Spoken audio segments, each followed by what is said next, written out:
Hi guys, magmamarinate ako ng beef steak kasi birthday ni mother. Patay na si mother pero sincelebrate din namin yung kanyang birthday. So magmamarinate ako ng beef steak.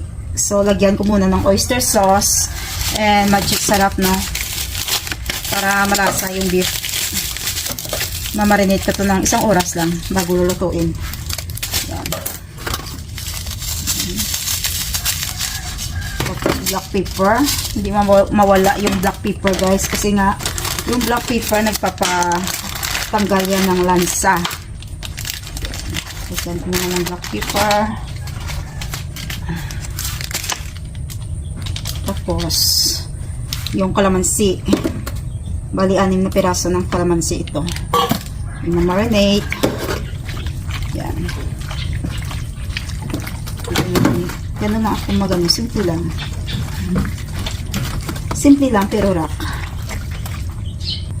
Tapos lagyan ko ng garlic at saka onions. Yan. Marinate ng 1 oras guys. Ganun. Tapos lagyan ko ng flour para lumambot siya. Yung flour nagpapalambot ng karni. Ganun lang yun. Marinate ko ng 1 oras tapos lulutuin. Guys, magluluto ako ng beef steak.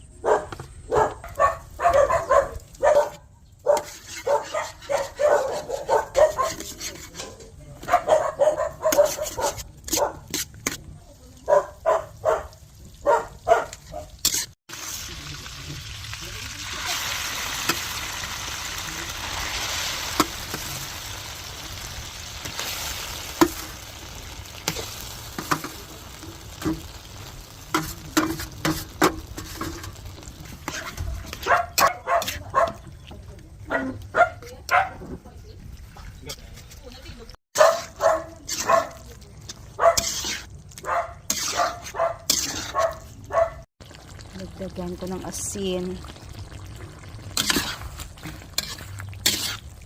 Asian.